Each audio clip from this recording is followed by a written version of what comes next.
Graça e paz, povo de Deus. Tudo bem com vocês? Aqui é Pastor Paulo. Tenho mais uma mensagem da parte de Deus para cada um de nós. Uma mensagem abençoada, uma mensagem de transformação, uma mensagem de edificação. E que através dessa palavra o Senhor possa estar tocando no coração de cada um de nós, para que nós venhamos a conhecer a cada dia mais esse Deus abençoado, esse Deus provedor, esse Deus que nos ama, esse Deus que quer salvar a todos. Amém? Amados, hoje eu quero falar com vocês sobre a ação do pecado. A ação do pecado é algo muito grave, é algo muito sério. O homem é uma máquina de gerar pecado. Somente o homem gera esse pecado.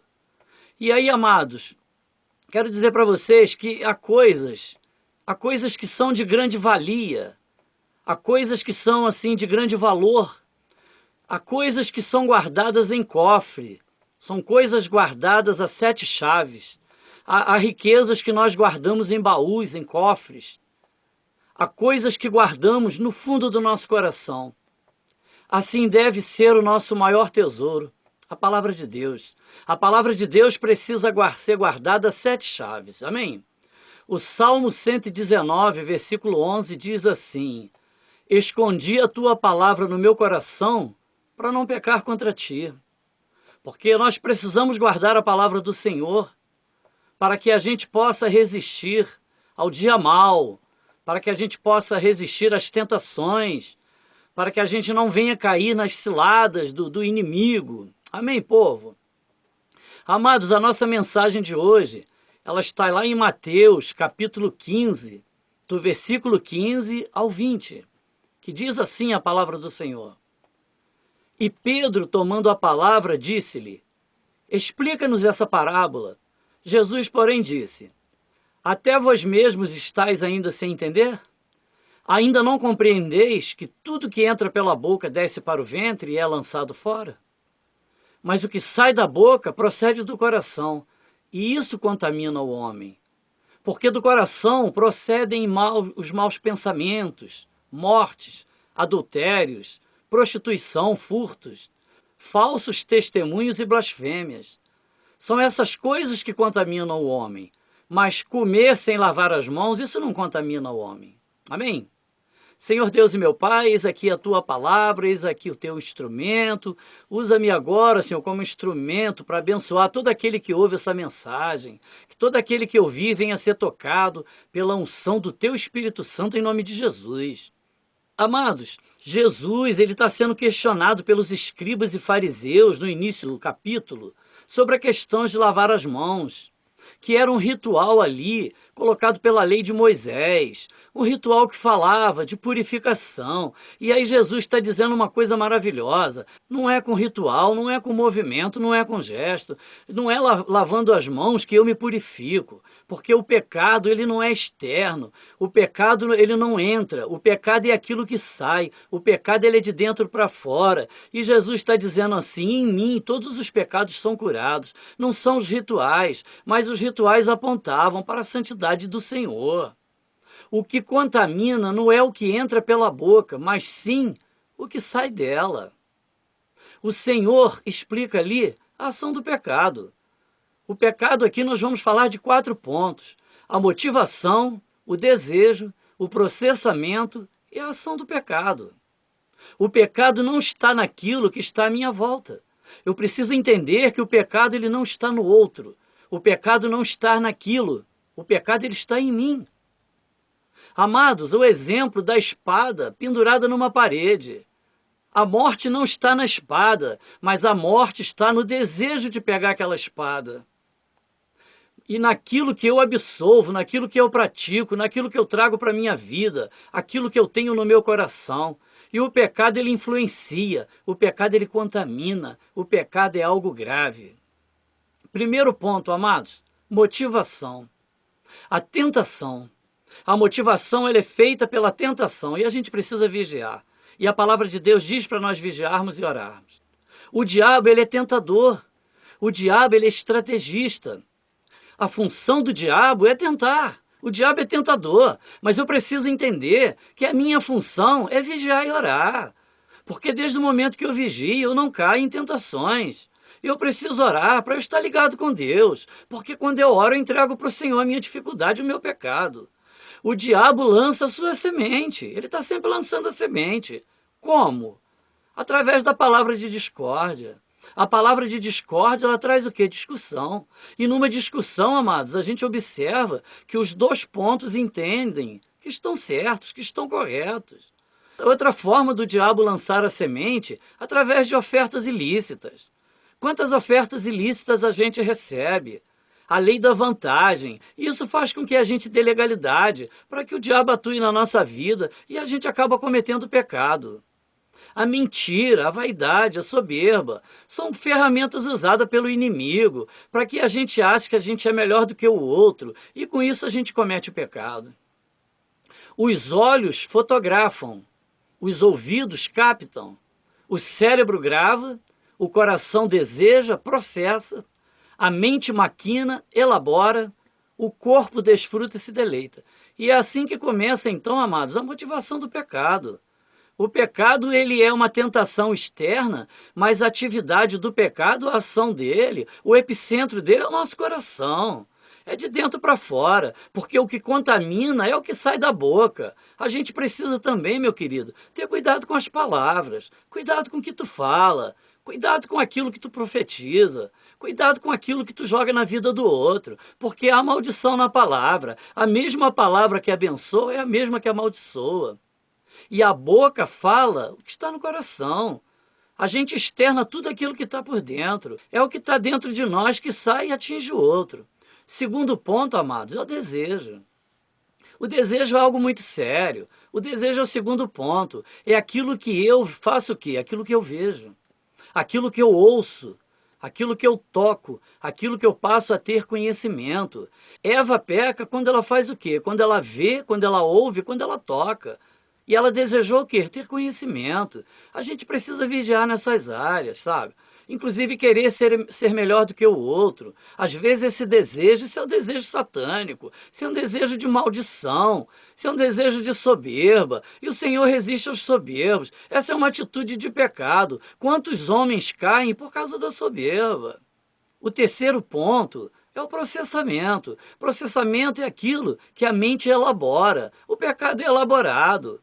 O pecado ele é todo organizado na nossa mente. Arrumamos um jeito de fazer a coisa dar certo, porque damos jeitinho, porque parece, amados, que o outro não está vendo, realmente parece que não está, mas quando a gente peca, eu preciso entender que o Senhor está vendo, o Senhor ele nos conhece, mesmo antes de pecarmos.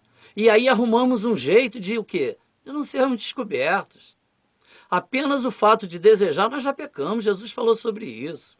O quarto ponto é a ação do pecado. E aí, com todos esses ingredientes, vem a ação do pecado. Aí tudo acontece. Aí o fato é consumado. A ação ela é feita. E aí a obra do inimigo ela está completa. E aí não tem mais nada a se fazer. O diabo precisa de um corpo e uma mente para realizar suas obras. Ele precisa de um corpo e uma mente para realizar suas proezas, suas obras malignas, as suas maldições, porque essa é a estratégia dele. E o que é pior, meu querido, existem mentes vazias e existem corpos disponíveis para que ele faça a obra. E o Senhor veio para quebrar toda a maldição dele, toda a obra do maligno. O Senhor veio para colocar uma semente no nosso coração, que é a palavra da verdade, é a palavra da salvação. O Senhor, ele é conosco. O diabo, ele é tentador. O diabo conhece o nosso ponto fraco. Isso é muito grave. Em Mateus 26, 41, disse assim Jesus: vigiai e orai para não entrar em tentação. O espírito está pronto, mas a carne é fraca. Nós somos fracos. A nossa carne é pecaminosa.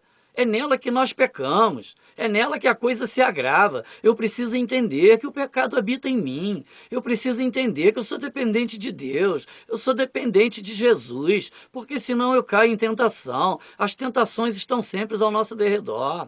Temos fraquezas. E são fraquezas pecaminosas. E são fraquezas complicadíssimas. Porque somos fracos. Podemos resistir, amados, podemos resistir. Tiago 4,7 diz: Resisti ao diabo e ele fugirá de vós. O diabo foge de nós quando resistimos a ele. Aí eu te pergunto, como? Através da palavra, através da direção, através daquilo que o Senhor está falando conosco. Escondi a tua palavra no meu coração para não pecar contra ti. Guardando a palavra de Deus, meu querido, no coração.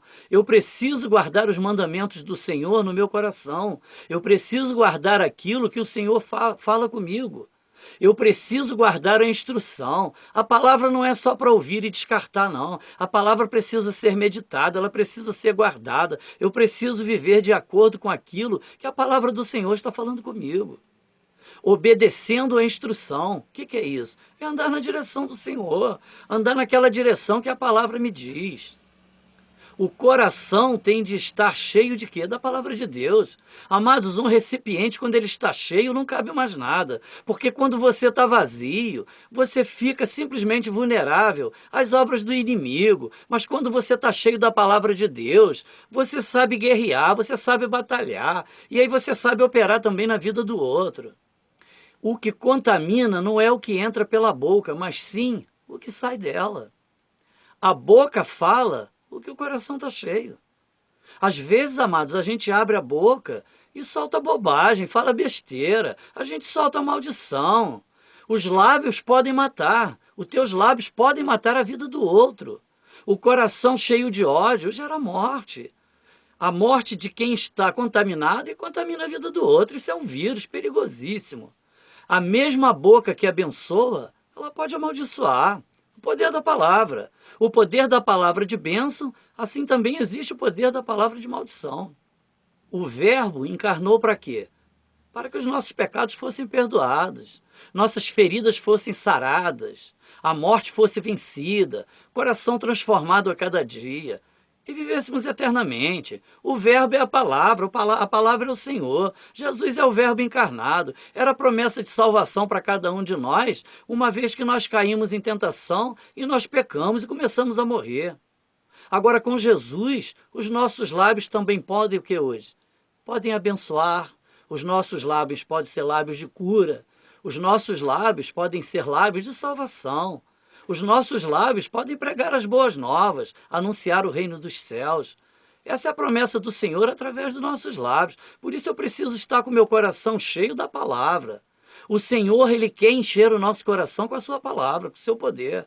Abre o teu coração, meu querido. Tu tá cheio de mágoa. Tu tá dizendo que a igreja é lugar de gente torta, e é lugar mesmo. A igreja, ela é lugar de gente pecadora. A igreja é lugar de gente deficiente. A igreja é um hospital onde nós dependemos e precisamos do Senhor. Estamos ali para ser curado. A gente precisa entender, amados, que nós somos dependentes, que nós somos pecadores e precisamos ir atrás dessa palavra e encher o nosso coração de Jesus. Amém? Eu não posso dar aquilo que eu não tenho. Eu não posso. Eu só posso dar aquilo que eu tenho. Isso é uma regra básica. Eu só posso dar aquilo que em mim transborda. E quando a palavra de Deus transborda em mim, ela começa a transbordar grandemente na vida do outro. A gente precisa se encher de Deus para fazer a obra de Deus. Eu não sei do que você tem se enchido, eu não sei como é que está o seu coração, eu não sei em que lugar que você tem andado, que você tem ouvido, que você tem falado, mas uma coisa eu quero te dizer agora, o Senhor sabe e conhece o teu coração, Ele quer te tocar, Ele quer te transformar. Deus quer revestir o teu coração com a palavra dEle, para que você venha exalar esse poder abençoado, que é o poder do Espírito Santo de Deus. Você precisa estar cheio de Deus para você poder oferecer ao outro. Efésios 5,18 diz assim: não vos embriaguei com vinho, mas enchei-vos com o Espírito Santo. A gente precisa transbordar do Espírito, a gente precisa estar embriagado do poder de Deus, a gente precisa estar revestido na unção. Amar ao próximo como a ti mesmo é abençoar o outro. É você desejar no coração do outro aquilo que está no teu. E às vezes no mundo a gente faz o contrário, a gente quer a morte do outro. É saber que ainda que o outro quer a tua morte, tu orará pela vida dele. Eu sei, está difícil, Jesus te transforma. Está difícil, Ele vai te mudar, Ele vai te capacitar, Ele vai te fazer ser um homem de Deus. Jesus está te chamando para a obra. O Senhor transforma toda maldição em bênção. Aquilo que tu contaminava, agora tu vai abençoar. A tua boca vai ser instrumento nas mãos do Senhor. O teu coração vai desejar as coisas de Deus, porque é esse desejo que a gente tem que ter, é esse desejo que a gente tem que transbordar, de ser cheio da palavra do Senhor, do conhecimento de Deus. Porque com Jesus, do teu coração vai proceder, sabe o quê? Entendimento. Poder da palavra de Deus na tua vida, profecia de cura, profecia de capacitação, profecia de salvação. Esse é o projeto de Deus para mim e para a tua vida. Abre a tua boca e profetiza, porque Deus é contigo. Meu querido, tome posse dessa palavra. Que Deus te abençoe.